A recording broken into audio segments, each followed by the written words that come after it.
Hey everyone, welcome to the Work Time Fun Podcast. I'm your coworker L, and let's get started. Halo, Episode 5, Reckoning. Alright, we're back with Halo. Or at least I'm still talking about Halo. Well, actually, I kind of like this episode. It got a lot more action, got more things going on. It started off a little bit slow, but I mean, considering all the prior episodes, this is a lot better. I'd say this is kind of closer to what we got out of the episode 1, because you got straight into the action and, it got pretty gruesome again. So, hey, that's cool. That's why I got TV 14 for violence and language.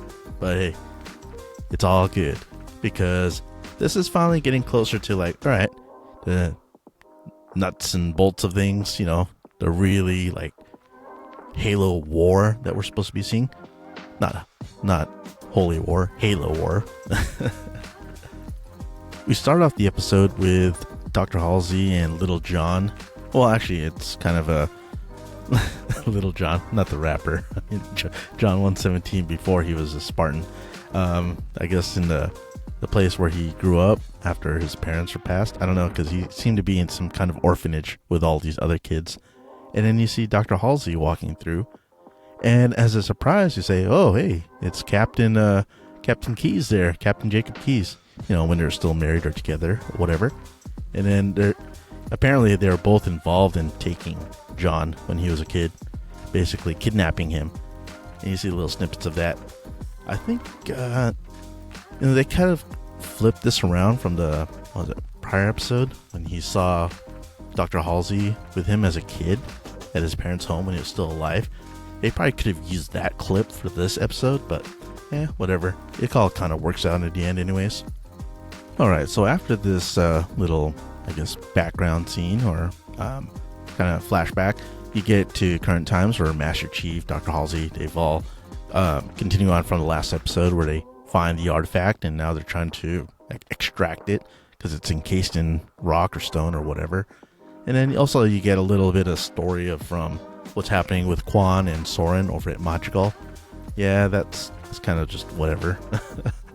So, but when you get to the point where the artifact is being extracted, and then you get this point where they're using this tool to laser cut into it, and then it just shatters, and there's loud sound. This artifact is whatever, it makes a wow sound. And then it reverberates. It's kind of funny when that happens, because that Covenant human girl, McKee is her name, the blonde chick with short hair. Yeah, she starts spazzing out as soon as it happens, and what the heck? All right. And then, I know exactly where it is, so they know to go to Iniad, or whatever that planet's called where John grew up. Oh yeah, let's mention about Kai. Still trying to figure out if her doing whatever she's doing now, like removing her hormonal suppressing pellet thing and basically copying Master Chief, saying hey, you could do it, why can't I? I mean, is this going to be necessary, or are they going to, all of the other two Spartans, Rizak and Vanek, going to start removing their hormonal pellets and whatever? Yeah, I don't know. Okay. I guess it just increases tension or drama, or, it's able to create that moment when the Covenant attacks, and then Kai is getting all PTSD from all soldiers dying around her, whereas before, if she had the pellet, then I guess it wouldn't phase her at all. But then what's that make of Master Chief? He doesn't get all like that? Well, I guess he does in other situations, because he spazzes out in other things. Whenever he holds that artifact, he spazzes out too. Oh yeah, and he did almost try to pretty much kill Dr. Halsey, except for her calling out Cortana and just boop, cut the lights out, just knocks out. So that's something. A little trick up Dr. Halsey's sleeve using Cortana. Of course, we all knew that was going to happen anyways, right? So the action, we get a lot of action, fight scene, when the Covenant attacks, trying to get the artifact item. And this was pretty cool, because you got those little grunt guys with the shields, and I remember that from the game. I don't remember what they're called, but man, they tore through all those Marines like nothing. Jeez, this is going to be another massacre. I thought the Marines would have had a little bit of fight to them, not just get just massacred by like one little shield and sword dude, and it only up to the freaking Marines. I mean, not Marines, the freaking Spartans to save them all. Come on. Yeah. And if all those Marines died, dude, Captain Key should have died along with them easily. That's funny when he was like, "Hey, Sergeant, I need you to get to those anti-air." And when Sergeant, "Yes, sir," runs off and then gets exploded. I was like, sent that guy to his death. So yeah, like I mentioned, since Kai removed her hormonal suppressing pellet thing, she gets all PTSD. So of course, Master Chief has to go and save her instead of protecting the artifact. And yeah, so we get that moment. And of course, the artifact gets stolen, or not exactly stolen, but taken from them. And then you get this huge Covenant dude. I don't know what his name is. I'm sure he's going to be a big character later on, because definitely was able to knock Master Chief, just like, when Master Chief was trying to run up to him, and he picked up that shield and tried to block that freaking huge ass mace that huge monster thing had. Oh man, whatever that Covenant thing, just like smack, and then hit Master Chief like way out there. I was like, oh man, this is gonna be a good battle to watch later on. Well, at least I hope they do it. And then they end the episode with that Covenant human girl, Maki, being dropped off. I guess they're gonna pretend that she's been a prisoner or whatever, hostage for all this time. And of course she's gonna just sneak her way in and probably kidnap Master Chief later on. I'm sure that's what's gonna happen. I mean, she even said it herself to all those, Covenant Chief people that, yeah, I'm gonna get them. So overall, I like this episode. I think the saving grace for this is whenever we get to the actual action moments. I'm still not okay with the fact that they do a little bit of that first person shooter kind of look. They just need to get rid of it. Like, okay, it was sparingly. It was like 1 or 2 times this episode, so that's okay. But just get rid of it and just stick to us as viewers watching the whole action. And you know what? I'm not even getting bothered by the fact that Master Chief keeps taking his helmet off and on all the time. Like, whatever now, right? I mean, he's already been butt naked, so yeah, can't get any more than that. Honestly, if we get a full frontal, please. I don't let that. Okay, cool. Yeah, good episode. Let's see what all the rest are. Just stick to the action. No more story building. That's just lame. Cool. Alright, Moon Knight, Episode 4, The Tomb. Now, let me preface all this by saying I have not read the Moon Knight comics. I don't know anything about Moon Knight except from what we've watched so far on Disney Plus. And so, I take it with a different perspective here as someone who hasn't seen it and just enjoys, the Marvel and all the characters in it and seeing what I think of it. So, if you haven't heard any of my prior reviews, that's how I'm just taking all these shows, a whole majority of them. And yeah, I hope you find it insightful. But anyways, let's go on. Moving on. Alright, we start off the episode with one of the avatars for the other gods of the Ennead, bringing Khonshu's like little stone figure, statue, whatever, little figure of him where he was, banished from last episode in. And you see that there's these cubbies. There's 10 in total, including Khonshu's.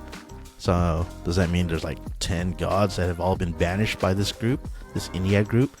And that makes all their numbers dwindling down to 5 of them left, Maybe we'll see a little bit more about that later on. Yeah. Moving on, we get back to, Steven and Marc. Or I guess it's still Steven at the time. And Layla, Layla's saving his butt pretty much because he's knocked out. And there's Harrow's henchman that's coming after him. And she does some cool acrobatic work there. Showing a little bit of her prowess there. She's got some skills. Of course, she showed some of that last episode too, but a little bit more this time. And without a weapon too. She only had a flare. Anyways, so they go on, continue their mission, trying to hunt down Ammit's tomb. And they're able to track it using the coordinates they found out from the last episode. And, there's something going on between the two. Of course, it's Layla's feelings for Marc. And Stephen Grant, he's kind of got his own different feelings for Layla. Of course, it's not the same because it's Marc's wife. his personality, his, persona, and not Stephen Grant's. He's a whole other person. And also we have clues about a third personality. At least that's from the last episode. And a little bit more when we get more into the end here, which we'll talk about in a bit. So when Layla and Steven, I guess, stumble upon that kind of tomb area, and you got that, is it an undead doctor or whatever that's just grabbing the parts from Harrow's henchmen? Oh man, this is kind of scary. Especially the part when like they're trying to escape from it, and then Layla's like trying to cross through that like canyon or the cave area, and then that monster is like reaching out for her, and then out of the darkness he like grabs her. It's like, whoa man, this got freaky. I thought she was, it's not gonna be the end of her yet, but then it's just creepy how like he just grabs her from the dark, and then all of a sudden she like comes out and you see her holding the thing's arm. Oh man. So as Stephen is on his way to find Ammit's tomb, which actually happens to be Alexander the Great's resting place. I guess he was the pharaoh and the avatar or last avatar for Ammit, because that is his dead body and sarcophagus. And so Layla actually got word that but Marc was involved with her father's death. They build up to that tension right there.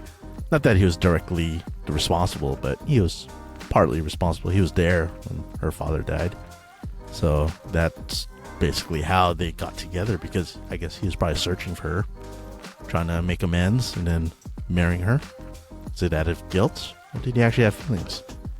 I think there's not too many episodes to really pursue this. It's two left? Yeah. Didn't get to the point where Harrow and his men catch up to Layla and Steven, or I guess Marc now, as he was kind of woken up from Layla, from her just getting pissed at him. And man, okay, he gets shot. Does Harrow shoot him twice because he knows there's the personality of Marc and the personality of Steven? Or do you just shoot him twice because, body, heart, whatever, going for the kill shot? We'll see. And then after this, when he falls into the water, he's like, not even face high of water, a couple inches up. But then you see his body start falling into the water and floating down. Not floating. Going down. And then this is the part where it gets all trippy, because he wakes up in a mental institution. And you're like, what the hell is going on? At first you're tripped out. Actually, at first when I saw that little video VHS of the Stephen Grant Explorer one that looks like kind of an Indiana Jones ripoff, I thought, oh man, what happened? Did I click on something? Did I go to another episode somewhere? And then, you realize it's still part of Moon Knight episode. And then, okay. So is he tripping out? Is this really a mental situation? That's where he got his Stephen Grant name, because of this movie? Or is there something else going on here? But anyways, in this mental institution, you see everyone that's involved in Marc or Steven's lives, just, as different characters or different, people inside of this institution. Arthur Harrow's his doctor. Still a doctor, huh? But then the cool things that we see about here is that, okay, you see Marc and Steven both interact with each other. And the thing is, you make notice this when Marc approaches Steven's sarcophagus. You hear him all, let me out. Alright, comes out of that sarcophagus. But as they're walking down the hallway, you see them pass a room where there's another sarcophagus that's upright, and it's like kind of banging around. Is that cluing us into the third personality? The one that all the comic people are saying is Jake Lockley, or some kind of version of him. But then they kind of didn't do anything. They just like left it alone and kept moving on. So do they instinctively know that something's going on there, or just passed it for no reason? Yeah. And as the two keep walking down the hallway and finally approach this door that opens, and then the part that trips everyone out is like, what the heck was this hippo person doing there? Hippo, hi! Apparently this character is all new, even new from the comics. and so I just pulled up the Marvel.com website to look the character bio on this.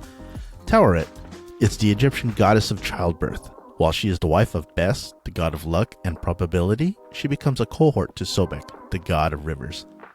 Powers of Ennead. As part of the Ennead, Taweret ceases aging at adulthood and cannot die by conventional means. They are resistant to conventional diseases and injury and have superhuman healing, endurance, and reflexes. Only dispersal of a major portion of an Ennead's bodily molecules will cause death, and even then, resurrection via other gods may be possible. Ennead flesh and bone are 2.5 times denser than human tissue, and average gods and goddesses can lift about 30 and 25 tons, respectively.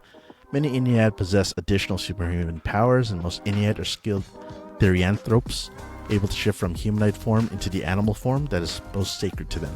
Most prefer to manifest in a therocephalus form with a humanoid body and an animal head, which we see out of a whole bunch of those Egyptian gods, right? But anyway, besides that, I mean, what does this mean? What is this hippo god here doing in Moon Knight? So, is this just another part of Marc and Steven's, mental situation, whatever's going on, or is this hippo goddess, gonna actually help them in some way? I think it's that, because this is supposed to be a god of like resurrection, rebirth, or fertility, all that kind of stuff. So she's gonna probably help guide Marc or Steven to go through whatever he's going on, and then help him resurrect. And it kind of thought it was like, okay, since he was shot twice physically, and there's still the third persona that we know is there, but just don't know it yet. Maybe that's what's going to help resurrect them.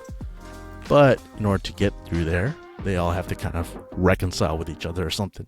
So, how's that for a thought? All right, so overall with this episode, I don't know, guys. This is... I kind of expected a lot more out of this. We're at episode 4 episodes in. We got 2 more left. And it's kind of gone this up and down kind of thing going on with the episodes and how I feel like, oh man, this is great. It's okay. This is kind of the realm of like, okay. I mean, the only thing that trips us out is the end. Because what the fuck is weird thing going on here. But, I mean, come on. We got 2 episodes left. They're going to wrap this up. Next 2 episodes, they got to be fantastic if it's going to solve this whole series as being really great or whatever. I mean, as far as comparing to the other MCU shows, Marvel shows, I know Loki's still taking the cake here. That's still a top vote for me. Shoot, I'm even thinking what's it called? Hawkeye series was got a little bit more action here. But yeah, I'll give it to them. Everyone in Moon Knight's acting superb. It's really great. There's a lot of story building, and I just wish there was a little bit more oomph to it, or maybe just a couple more episodes if they're going to kind of drag this on. Because if we're only having 6 episodes, I just want to like jump straight in. All right, get some story, jump some action. Like, do it. I want to see it. That's what I want to see Marvel for. Right? Right. Anyway, that just about does it for me now, everyone. I hope you enjoyed listening to this episode. I hope you enjoyed listening to me. So until next time, have a fantastic day.